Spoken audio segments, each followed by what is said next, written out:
والمروة من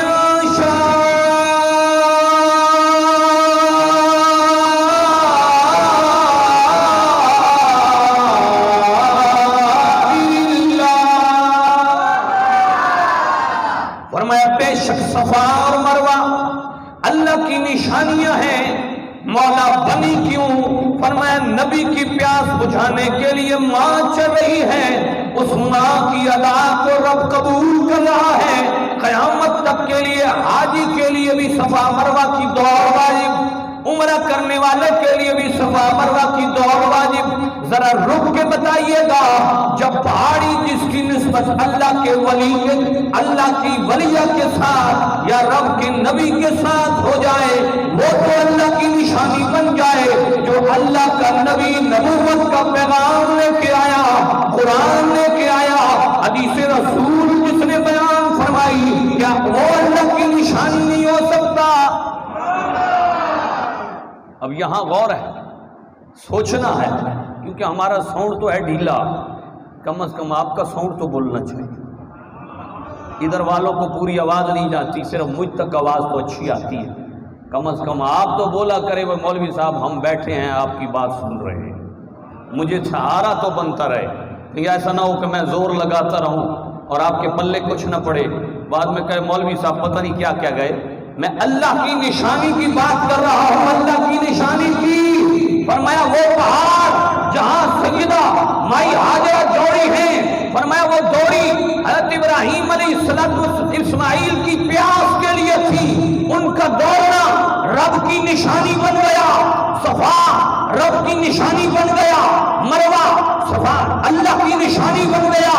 اب محبوب کریم علیہ السلام جس گنبد کے اندر تشریف فرما ہے، اگر ولیہ کے قدم لگے وہ اللہ کی نشانی ہے، اور جہاں اللہ کا محبوب تشریف فرما ہو وہ بھی اللہ کی نشانی ہے.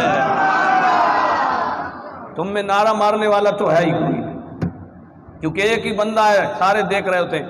نذیر مرے سی اور تو کیا نہیں مارنا، نصیر صاحب تو صحیح مارنا.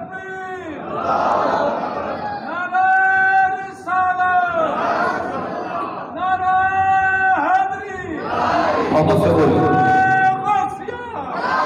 لجبال لجبال لجبال لجبال. اب غور فرمائیے، مرزا جیلمی نے یہ بات کی کہ بابے تھے شاہی کوئی نہیں، بابے تھے شاہی کوئی. اور اس نے آگے جو گستاخی کی وہ نیٹ پہ موجود ہے. اس نے کہا نبی اور ولی تو اپنا پیشاب بھی نہیں روک سکتے، معاذ اللہ استغفر اللہ. میں نے کہا اللہ کے ولی اللہ کے نبی بہت بڑی شے ہیں، اس نبی کی وجہ سے صفا اور مروہ بنا ہے اللہ کی نشانی. جب حضرت اسماعیل نے ایڑیوں کو رگڑا، اس رگڑنے سے زمین کے اندر چٹیل میدان کے اندر نہ کھیت نہ کھلیان نہ پانی کا نام و نشان، اللہ کے نبی کا قدم رگڑنا تھا، زمین میں آب زمزم کا آنا تھا. اب اللہ کے نبی کے جہاں قدم رگڑے آپ نے اسماعیل علیہ السلام نے، میرے نبی نے فرمایا یہ آب زمزم، آپ فارسی میں پانی کو کہتے ہیں، زمزم مائی صاحبہ نے کہا، میرے نبی نے فرمایا اگر مائی صاحبہ زمزم زمزم کا معنی ہے ٹھہر جا ٹھہر جا ٹھہر جا، اگر یہ الفاظ مائی صاحبہ نہ بولتی، نبی پاک نے فرمایا یہ آب زمزم پوری زمین میں پھیل جاتا. یہ کہاں سے آیا؟ یہ آیا اللہ کے نبی کے قدموں کی رگڑ سے. جو اللہ کے نبی کے قدم کی رگڑ سے پانی آئے. آج بھی ڈاکٹر سرچ کر رہے ہیں، چاہے 40 سال گزر جائیں آب زمزم خراب نہیں ہوتا، اس میں جانا نہیں لگتا. میرے نبی نے فرمایا جو جس مرض کے لیے بھی پیے، فرمایا اس آب زمزم کی برکت سے اس کی مرض ختم ہو جائے گی، شفا حاصل ہو جائے گی. میں نے کہا یہ آب زمزم ہے جو نبی کی ایڑیوں سے آیا ہے، جس کی رگڑ سے آب زمزم پیدا ہوا ہے. میں نے کہا جس کی قدم کی رگڑ سے نکلنے والا پانی اتنی شفا رکھتا ہے تو وہ ذات کتنی بڑی شفا یاب ہوگی۔ آج بھی لوگ سچ کرتے ہیں جناب، کوئی حاجی جائے تو آب زمزم مانگتے ہیں۔ میرے نبی نے فرمایا آب زمزم پی کے جو دعا کی جائے قبول ہوتی ہے۔ یہ کیا وجہ ہے؟ فرمایا یہ نبی کی ایڑی کی نشانی کی برکت۔ اب اللہ کا نبی جس پتھر پر قدم رکھے اس کی کتنی بڑی شان بن جاتی ہے۔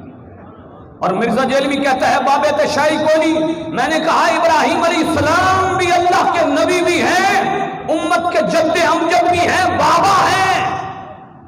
جب انہوں نے رکھا مقام ابراہیم پر قدم، پتھر پر اللہ کے نبی کا قدم آیا۔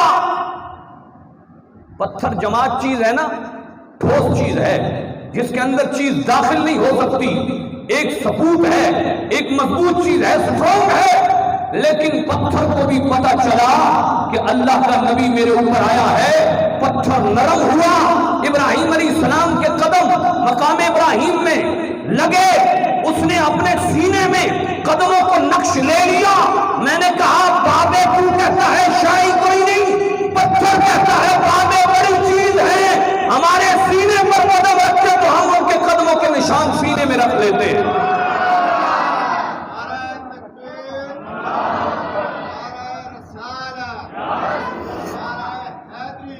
واپس سے بولے سبحان اللہ۔ جس نے کہا باب شاہی کوئی نہیں، میں نے کہا تو غور تو کر، یہی مقام ابراہیم ہے، یہ بابے کا پتھر ہے، اس بابے کا پتھر جس نے بیت اللہ بنایا ہے، اس بابے کا پتھر جس کے طواف سے عام انسان حاجی کا مقام و مرتبہ پا جاتا ہے۔ اب ابراہیم علیہ السلام نے مقام ابراہیم پر قدم رکھے، ارادہ فرماتے اوپر چلا جاؤں۔ پتھر سیڑھی کا کام بھی کر رہا ہے، پتھر جو نبی کے ساتھ جس کی نسبت ہو گئی ہے وہ اللہ کے نبی محمد مصطفیٰ کے دادا ہیں اور نبی پاک کے بابا ہیں۔ فرمایا اس بابے کی شان یہ ہے کہ جس پر انہوں نے قدم رکھا وہ آج بھی کوئی حاجی جائے جب 7 چکر پورے کرے، 7ویں چکر کے آپ مقام ابراہیم کے سامنے نفل پڑتا ہے۔ کیوں؟ فرمایا یہ بابے کے لگے ہوئے نشان ہیں۔ واپس سے بولیے تو صحیح سبحان اللہ۔ یہاں بابے نے قدم لگائے ہیں اور بابا ابراہیم نے قدم لگائے ہیں۔ جو کہتا ہے بابے شاہی کوئی نہیں، میں نے کہا اس مقام کو تو رب کے قرآن نے بیان کیا ہے۔ بولیے محبت سے سبحان اللہ۔ میرے نبی طواف کر رہے، 7ویں چکر پر ابراہیم علیہ نبی پاک صلی اللہ علیہ وسلم کے ساتھ حضرت عمر فاروق ہیں۔ عرض کی یا رسول اللہ، جی چاہتا ہے مقام ابراہیم کو جائے نماز بنایا جائے، اس کے سامنے کھڑے ہو کر اللہ کی عبادت کی جائے، جہاں اللہ کے نبی حضرت ابراہیم علیہ السلام اور میرے نبی کے بابا ان کے قدم لگے ہیں، جہاں ان کے قدم لگے ان کے قدموں کو میرے رب نے قیامت تک اپنی نشانی بنا لی اور قرآن اتار دیا۔ ابراہیم حضرت عمر فاروق کے اس مشورہ پر سورہ بقرہ، محبت سے بولیے سبحان اللہ۔ وَاتَّخِذُوا مِن مَّقَامِ إِبْرَاهِيمَ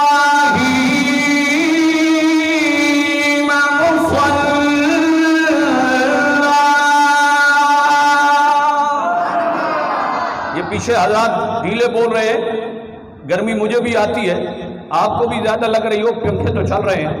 اللہ کے ذکر سے گرمی دور ہوتی ہے، عشق کی گرمی بڑھتی ہے۔ محبت سے بولیے سبحان اللہ۔ وَاتَّخِذُوا مِن مَّقَامِ إِبْرَاهِيمَ مُصَلًّى۔ فرمایا جہاں بابے نے قدم لگائے، بابے نے قدم لگائے، بابا ابراہیم علیہ السلام نے قدم لگائے۔ فرمایا ہر حاجی کے لیے لازم، ہر عامر کے لیے لازم، ہر عمرہ کرنے والے کے لیے لازم، ہر متوف کے لیے لازم، ہر طواف کرنے والے کے لیے لازم، مولا کیا لازم؟ فرمایا مقام ابراہیم کو جائے مصلی بنانا لازم، اس مقام کو نماز کی جگہ بنانا لازم جہاں اللہ کے نبی حضرت ابراہیم اور میرے نبی کے دادا بابا ابراہیم کے قدم لگے ہیں، جہاں بابے کے قدم لگے، جہاں بابے کے قدم لگے، جہاں بابے کے قدم لگے، اس مقام کو رب جائے نماز بناتا ہے۔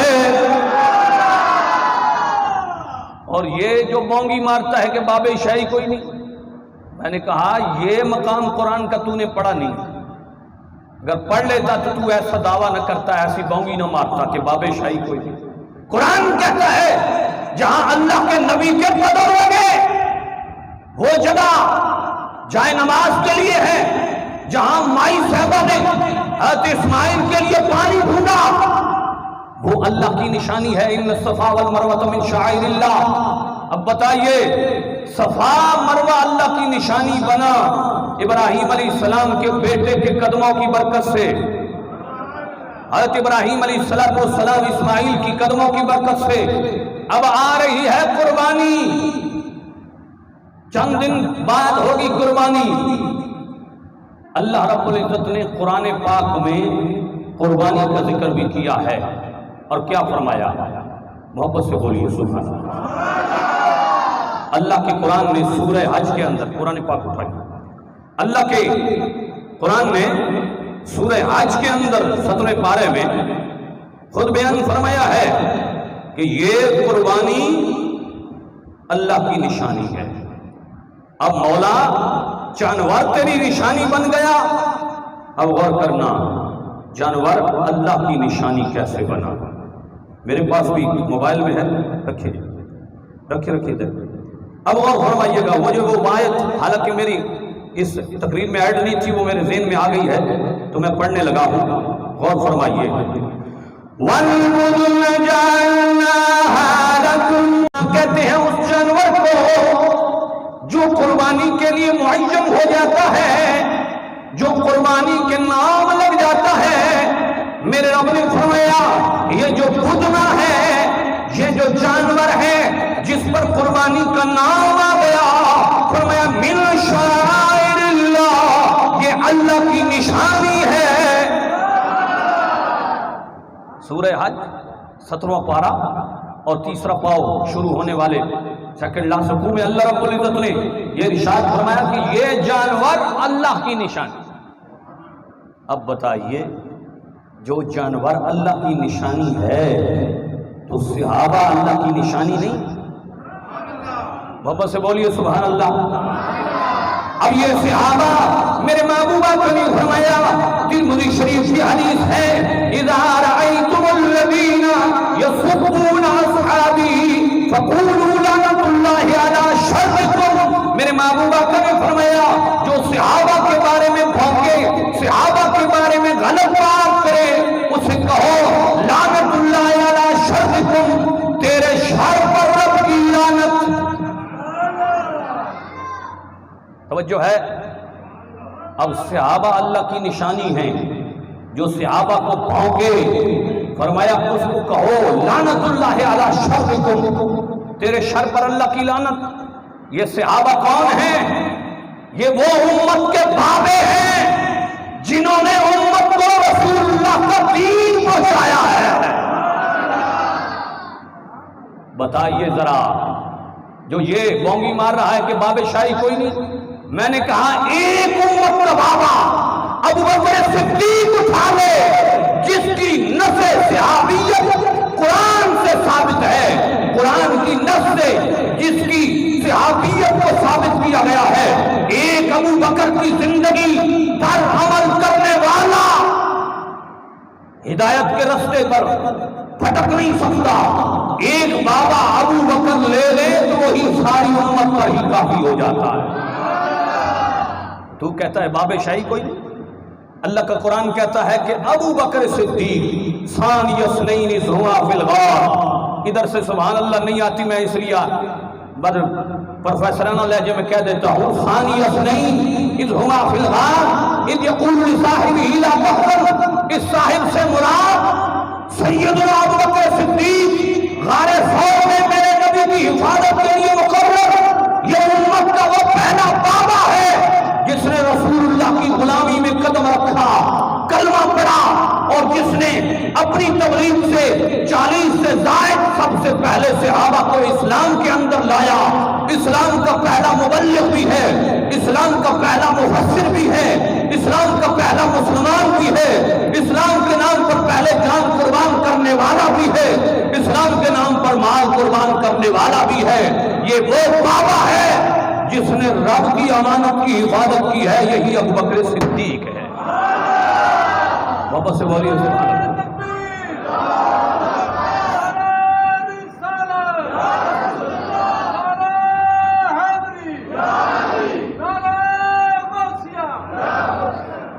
اب بابا فرید گنج شکر رحمت اللہ تعالی علیہ پاک پتن میں جنت کا دروازہ کھول کے بیٹھے ہیں کہ نہیں؟ جس کا عقیدہ ہے وہ بولے ذرا محبت سے، ہاتھ اٹھا کے بولے۔ جنتی دروازہ بابا فرید کے دربار پر لگا ہے۔ کوئی کہے مولانا اس کی دلیل، میں نے کہا بخاری شریف، مسلم شریف میرے سامنے ہے، یہ مسلم شریف ہے میرے پاس۔ کتاب المنافقین کے اندر ایک حدیث آئی جس کے اندر بڑی ڈیٹیل کے ساتھ میرے محبوب آقا نے فرمایا صحابہ یہ ٹیلا ہے، فرمایا کون ہے؟ من یسعد السنیۃ سنیۃ المرار فإنه يحط عنهما خط عن بنی اسرائیل۔ یہ ان پر اعلان زبر زیر پیش نہیں لگا جو میں پڑھ رہا ہوں، ذرا توجہ کرنا۔ میرے محبوب آقا نے فرمایا کون ہے جو اس ٹبے پہ چڑھے گا، اس ٹیلے پہ چڑھے گا؟ صحابہ نے پوچھا یا رسول اللہ اس ٹبے ٹیلے پہ کیا ہے؟ فرمایا بنی اسرائیل کے کچھ بابے اس ٹبے پہ بیٹھے تھے۔ یہ بابے میں استعمال کر رہا ہوں، نبی پاک نے ولی کا لفظ بولا، فرمایا بنی اسرائیل کے ولی، ولایت بڑی مشکل سے ملتی ہے، فرمایا بنی اسرائیل کے ولی اس ٹبے پہ چڑھے تھے، رب العزت نے قیامت تک اس ٹبے پر جنت کا دروازہ کھول دیا ہے۔ ہم محبت سے بولیے، سنو محبت سے، سبحان اللہ۔ اب صحابہ نے کوئی تردد نہ کیا، کوئی شک نہ کیا یا رسول اللہ کیا کہہ رہے ہیں، نہیں صحابہ میرے نبی کی زبان پر اعتبار کرنے والے صحابہ کیا کیا؟ صحابہ نے من سعدہا خلیلنا خلیل بنی الخزرج ثم تتام الناس، تمام صحابہ اس ٹبے کے اوپر چڑھ گئے، اپنے گھوڑے لے کے چڑھ گئے، جو پیدل تھے پیدل چڑھ گئے۔ جب سارے ٹبے کے اوپر چڑھ گئے، بخاری شریف کی حدیث ہے، کتاب صفات المنافقین والاحکامہم ہے، اس کے اندر میرے نبی نے فرمایا جب صحابہ کو دیکھا نا کہ سارے صحابہ ٹبے پر چڑھ گئے ہیں، میرے نبی نے فرمایا کلکم مغفور اللہ ابشروا قد غفر لکم، اے صحابہ بشارت ہو تم سارے کے سارے جنتی ہو۔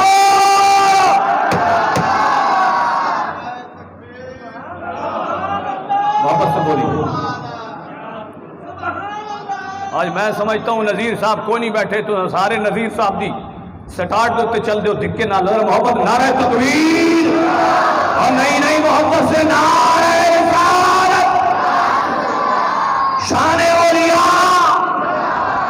اب میرے نبی نے فرمایا کلکم مغفور لکم، فرمایا جہاں بابے بنی اسرائیل کے بیٹھے تھے، فرمایا صحابہ تم بھی وہاں بیٹھ گئے، فرمایا تمہارے لیے بشارت ہے کہ رب نے تمہاری بخشش و مغفرت فرما دی ہے۔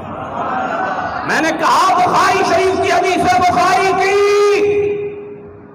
اپنی طرف سے دعویٰ نہیں جو کہتا ہے بابے تشائی کوئی نہیں۔ میں نے کہا بابے بڑی چیز ہے، ٹبے پہ بیٹھ جائیں جنت کا دروازہ کھول دیتے ہیں۔ صحابہ بیٹھے ٹبے پہ، فرمایا وہاں جنت کا دروازہ کھل گیا۔ ایک پنجاب پاک پتن میں بھی بابا فرید جنت کا دروازہ کھول کے بیٹھا ہے۔ فرمایا جہاں بنی اسرائیل کے بیٹھے وہاں جنت کا دروازہ کھل جائے، اور جہاں میرا بابا فرید بیٹھے وہاں بھی جنت کا دروازہ کھلا ہوا ہے۔ فرمایا کلکم مغفور اللہ۔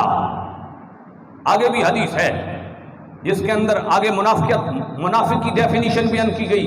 فرمایا الا صاحب الجمر الاحمر، فرمایا مگر یہ جو سرخ اونٹ والا کھڑا ہے نا، میرے نبی پاک نے فرمایا اس کی بخشش نہیں ہوئی۔ محبت سے بولیے سبحان اللہ۔ اب میرے نبی کا علم غیب یہاں سے ثابت ہوتا ہے۔ فرمایا صحابہ تم سارے بخشے ہوئے ہو، لیکن یہ سرخ اونٹ والا کھڑا ہے، اس کی بخشش نہیں۔ صحابہ اس کے پاس دوڑ کے گئے، فاتحینہ حکم اللہ تعالی تستغفر لک رسول اللہ صلی اللہ علیہ وسلم۔ صحابہ دوڑ کے گئے، صحابہ نے فرمایا آؤ میرے نبی تیری بخشش کروانا چاہتے ہیں، میرے نبی تیری بخشش کروانا چاہتے ہیں، میرے نبی تیری بخشش کروانا چاہتے ہیں، آ جا۔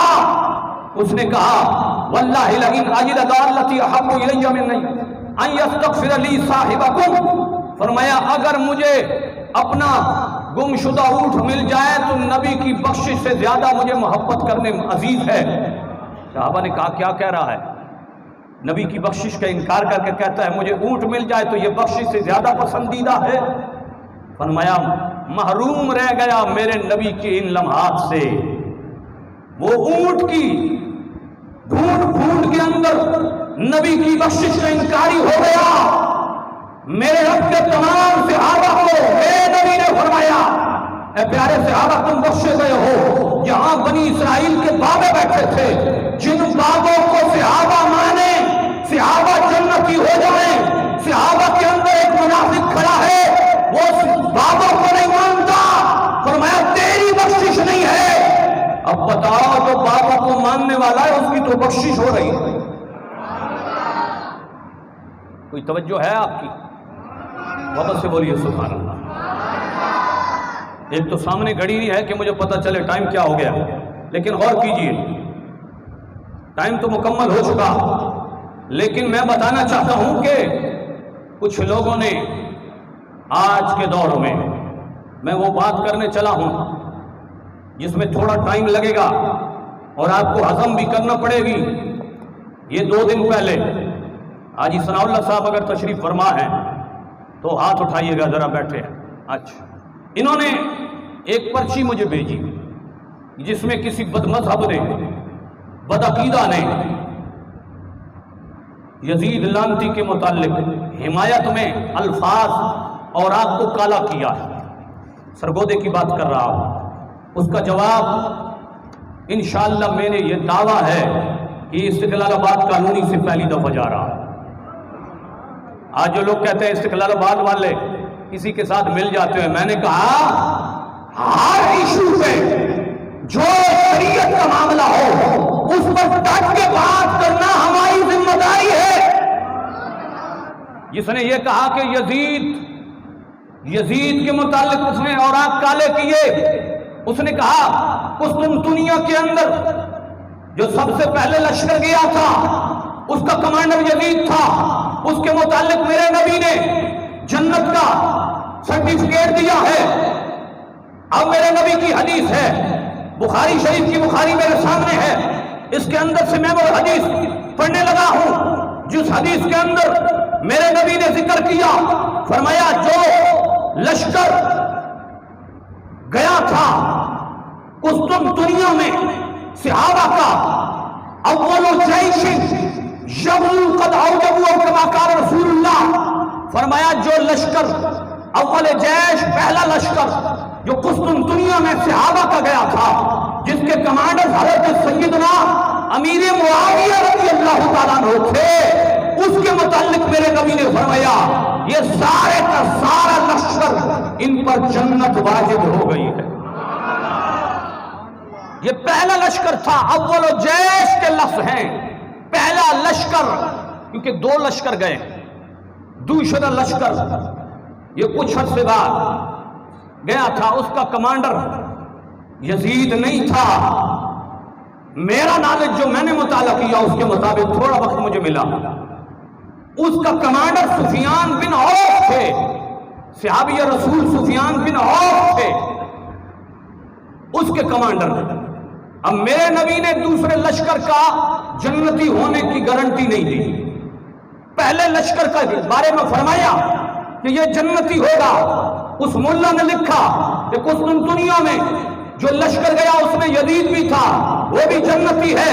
میں نے کہا یزید کی حمایت کرنے والوں، تمہیں یزید کی حمایت مبارک، ہم حسین کی حمایت کرنے والے ہیں، ہمیں حسین مبارک۔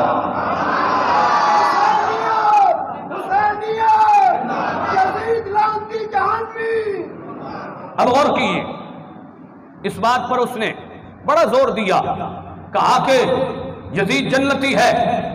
میں نے کہا اگر یہ بات ہے تو میری بھی ایک بات سن لے، توجہ سے، توجہ میری آپ کی طرف رہے اور آپ کی میری طرف رہے۔ میرے نبی کے لشکر میں ایک بندہ جنگ لڑ رہا ہے، میرے نبی پاک نے فرمایا یہ جہنمی ہے، حمایت نبی کی کر رہا ہے، صحابہ کے اندر لڑ رہا ہے، تلوار اسلام کے حق میں چلا رہا ہے، حمایت اسلام کی کر رہا ہے، حمایت صحابہ کی کر رہا ہے، حمایت محمد مصطفیٰ کی کر رہا ہے۔ میرے نبی فرما رہے ہیں یہ جہنمی ہے۔ اب ایک صحابی اس کے پیچھے پیچھے چل پڑا، اس نے کہا میرے نبی کے نکلے ہوئے الفاظ کبھی غلط نہیں ہو سکتے، ہمارے حق میں لڑنے والا بھی جہنمی، وہ کیسے؟ وہ گیا، تھوڑی دیر بعد وہ بڑی اعلیٰ معیار کی جنگ لڑ رہا تھا، لڑتے لڑتے جب اس کا بازو کٹا، اس سے برداشت نہ ہوا، اس نے اپنی تلوار سے ہی اپنی گردن کو کاٹ ڈالا، اپنی تلوار سے ہی خودکشی کی۔ اس وقت صحابی نے نعرہ لگایا صدقت یا رسول اللہ، یا رسول اللہ جو آپ نے فرمایا وہ سچ نکلا، ہماری حمایت میں لڑنے والا جہنمی ہو گیا۔ اب یہ بات کو ہضم کرنا ذرا مشکل ہے۔ اب یزید جس کے متعلق اس نے دوسری بات لکھی، اب اللہ رب العزت دین کی تائید کسی منافق یا فاسق سے لے لے، کوئی حرج نہیں، لے سکتا ہے۔ ایک مقام پر اس نے یہ بات بولی کہ فلاں صحابی کو اس نے جنازہ پڑھایا، ہم کسی شخصیت کے پیرو نہیں ہیں، ہم شریعت کے پیرو ہیں۔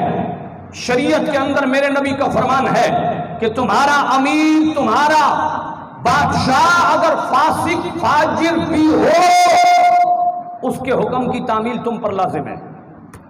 گو کہ یزید فاسق بھی تھا، فاجر بھی تھا، ظالم بھی تھا، لیکن انہوں نے ایک صحابی کا جنازہ پڑھایا، یہ شریعت کے تابع ہو کے صحابہ نے مان لیا۔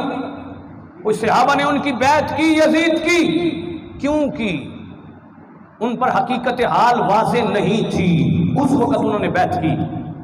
جب اس نے ظلم و ستم کیا اہل بیت پر، جب اس نے ظلم و ستم کیا صحابہ پر، اور میرے نبی کی حدیث ہے، سرکار دو عالم صلی اللہ علیہ وسلم نے فرمایا جس بندے نے مدینے والوں کو ستایا یا اسے تکلیف دی، لعنت اللہ و ملائکتہ، فرمایا اللہ کی بھی اس پر لعنت ہے، ملائکہ بھی لعنت ہے، تمام لوگوں کی بھی لعنت ہے۔ یزید سے بڑا لعنتی کون ہوگا جس نے مدینہ کے اندر 3 دن تک مسجد نبوی میں اذان نہیں ہونے دی؟ سعید بن مسیب صحابی رسول دیوانہ بن کر میرے نبی کی قبر پہ چپتے رہے، وہاں سے اذان و اقامت کی آواز سنتے، اس مقام پر نماز پڑھتے۔ 10 دن تک یزید نے مدینہ کی عزت مآب کماری صحابیہ اور تابعین کی عزت کو اپنے لیے حلال قرار دیا۔ یہ کہاں کا انصاف تھا؟ زنا کو جائز قرار دیا، یہ کہاں کا انصاف تھا؟ 700 صفحاء صحابہ کو اور ہزاروں سے زائد تابعین کو شہید کروایا، اب بھی اس کی حمایت میں تم بولتے ہو کہ یزید حق پر تھا۔ میں نے کہا لعنت اللہ علی شرکم، تمہارے شر پر بھی لب کی لعنت۔ یزید لعنتی، یزید لعنتی، یزید پہ لعنت۔ خاجی جی بیٹھ جائے، یہ ڈرتے ہیں، بول نہیں سکتے، مولوی نے ہی بولنا ہے سب کچھ، محبت سے بولیے سبحان اللہ۔ بات ہو رہی ہے اسلام کی نیچے رہ کر اہل بیت کے خلاف، یزید کے حق میں بولنے والوں کو متعلق میں گفتگو کر رہا ہوں۔ اب غور کیجئے، اہل بیت تو وہ ہیں جن کے متعلق میرے نبی نے فرمایا کہ میرے تمام اہل بیت کشتی نوح کی طرح ہے. جو اس کشتی میں آ گیا، جن کے ساتھ ان کی محبت قائم ہو گئی، فرمایا اس نے راہ راست صراط مستقیم لے لی. اب میری آخری باتیں ہیں، توجہ سے سنیے گا. کچھ لوگوں نے صحابہ کے نام پر اہل بیت پر واردات کی، وہ بھی اپنی پٹڑی سے اتر گئے. کچھ لوگوں نے اہل بیت کو آڑ بنا کر صحابہ کو گالی دی، وہ بھی اپنی پٹڑی سے اتر گئے. خدا کی قسم کہہ کے منبر رسول پر یہ بات کرنا چاہتا ہوں، اہل سنہ وہ ہے جو اہل بیت کو بھی اپنے سر کا تاج سمجھتے ہیں، صحابہ کو بھی اپنے سر کا تاج سمجھتے ہیں.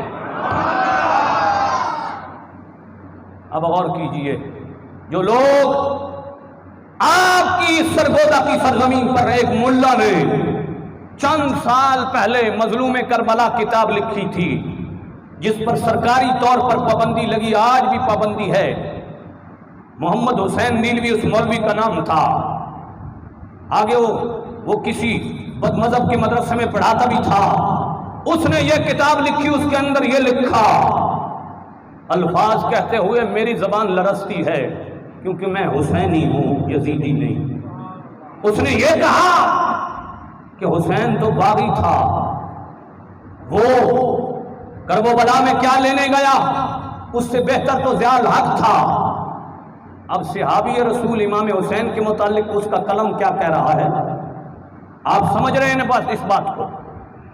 جو سمجھ رہے ہیں ہاتھ کھڑا کریں، مجھے پتا تو چلے.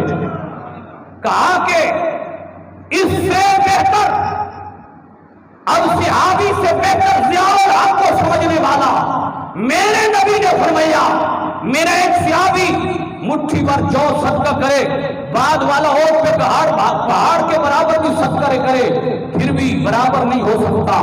اور پھر نواز رسول امام حسین اور اس کے دشمن کے متعلق حمایتی الفاظ میں، اور آپ کو پر لکھنا کہ یزید حق پہ. میں نے کہا لعنت ہو تم پر جو امام حسین کے باغی اور امام حسین کے دشمن کے متعلق ایسی باتیں کر رہا ہو. اور تیسری بات جو اس نے کی، اس کے اندر اس نے یہ بھی کہا کہ حسین نے کہا میرا راستہ چھوڑ دو، میں یزید کی بیعت کرنا چاہتا ہوں. پہلی بات تو یہ ہے کہ البدایہ والنہایہ کا حوالہ ہے.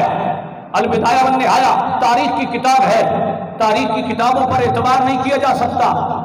ہم دلیل مانگیں گے قرآن سے، دلیل مانگیں گے رسول اللہ کے فرمان سے، دلیل مانگیں گے اجماع صحابہ سے. یہ ہمارا اتھینٹک عقیدہ ہے، ہم اسی پر قائم رہیں گے.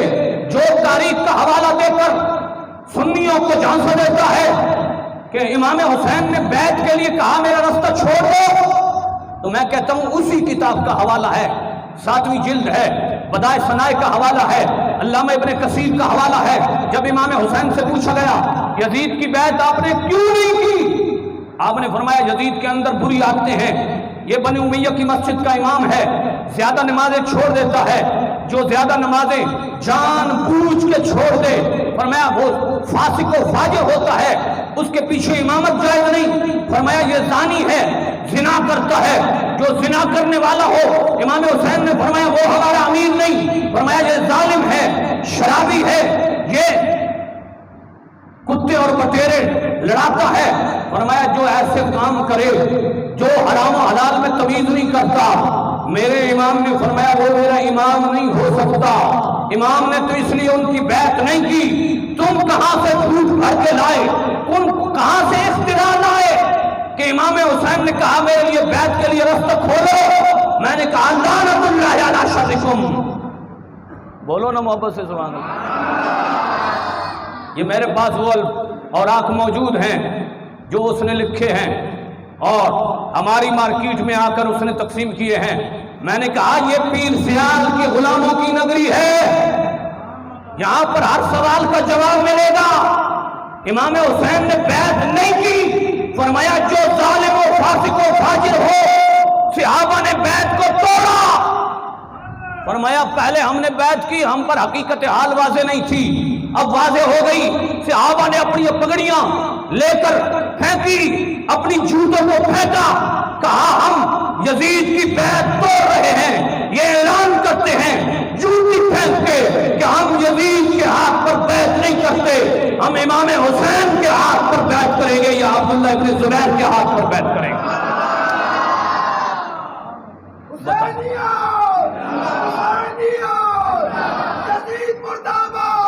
اب بتائیے، جو میں کہتا ہوں میری شریعت کہتی ہے، میرا امام احمد رضا کہتا ہے کہ بد مذہب کے پاس نہ بیٹھو۔ جو ہمارے ملا بد مذہبوں کے جلسے میں گئے، ان سے مانگو اس کا جواب کہ جہاں تم نے جا کے ان کی تائید کی ہے، ہضم کر لو گے بات، میری جانب سے بھی کر لو گے، کہ ایسا نہ ہو کہ مولوی کو کوئی پکڑ کے لے جا رہا، مولوی صاحب شکر ہے تو جا رہے ہیں، آئے ایک منٹ،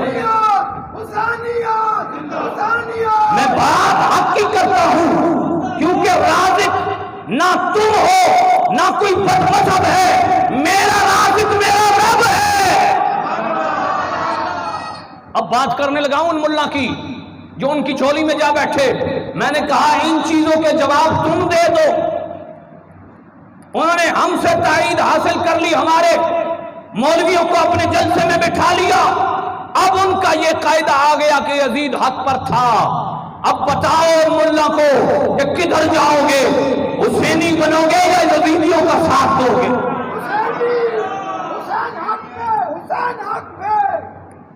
کوئی نہیں جی بابا جی، یہ پریشان ہو گئے اور یہ پریشان ہو گئے، چھوڑیں۔ میں جو بات کہہ رہا ہوں اگر غلط ہو تو اٹھ کے میری انسلٹ کر سکتے ہیں کہ مولانا تو بات غلط کر رہا ہے۔ میں نے کہا جو اہل بیت کو دشمن بنائے، یزید کو اپنے حامی بنائے، ان کی کلمیں اور ان کی تلواریں یزید کے ساتھ ہوں، خدا کی قسم ہم پیدا ہوئے، ہمارے آباء و اجداد کی کلمیں بھی حسین کے ساتھ تھیں، ان کا مشن بھی حسین کے ساتھ تھا۔ میرا یہ دعویٰ ہے کہ جب تک میری سانسیں باقی ہیں، میری زندگی کا مشن بھی حسینی رہے گا، میری سانسیں بھی حسینی رہے گی۔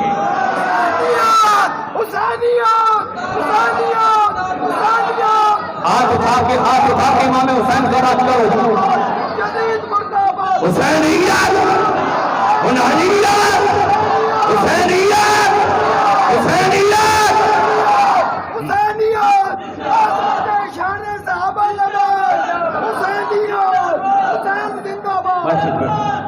ہمیں ذاتی طور پر کسی سے دشمنی نہیں ہے، ہمیں ذاتی طور پر کسی سے دشمنی نہیں ہے۔ بابا جی ایک منٹ، بابا جی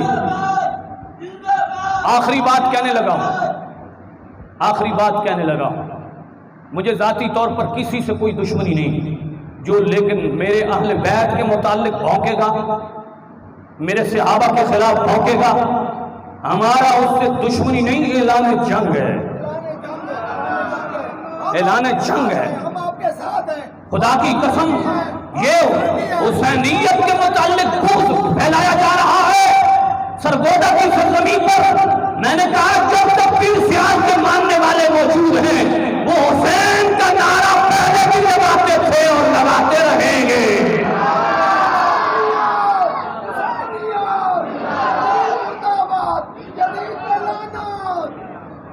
اس لیے جن لوگوں نے یزید کو امیر المومنین مانا ہے، میرا آخری جملہ ہے، آخری جملہ، میں نے کہا تمہیں یزید مبارک ہو، ہمیں اہل بیت مبارک۔